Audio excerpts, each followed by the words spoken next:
This is the VOA Special English Agriculture Report. Food prices are down from their record highs in February of 2011, but prices are still higher than they were a year ago. In a year of Arab protests, high food prices helped fuel the anger against oppression, corruption, and poverty. Many experts think the political fires in Egypt and other countries started in the summer of 2010 in Russia. Heat, drought, and wildfires destroyed 1/3 of Russia's winter wheat crop. World food prices rose after Russia halted wheat exports. The last time food prices jumped was in 2008. At that time, Egypt was also among the countries where food riots and demonstrations took place. Riaf Naqshbandi is a professor in the Department of International Business at American University in Washington.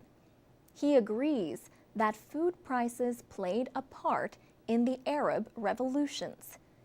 At the end of the day, the most crucial reason for the Arab Spring is basically economic.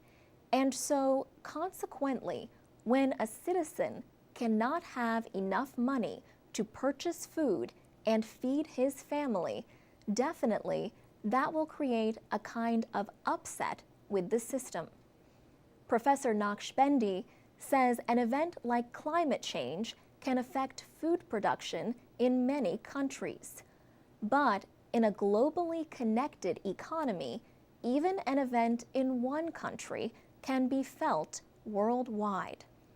Cornell University economist Chris Barrett says another problem is that gains in farm production have slowed. He says, "What we are seeing right now is the bitter harvest of very poor investments in agriculture research over really the last 20 years. Shenzhen Fan is head of the International Food Policy Research Institute in Washington. He says the return of high prices in 2011 offers some important lessons. If investment in food production does not increase, he says, then the world will continue to see high prices, and price hikes will come more often. He says food supplies are not growing enough to meet the demand of 7 billion people. The world is expected to add 2 billion more by the middle of the century. And people in emerging economies like China are eating more meat, which requires more animal feed.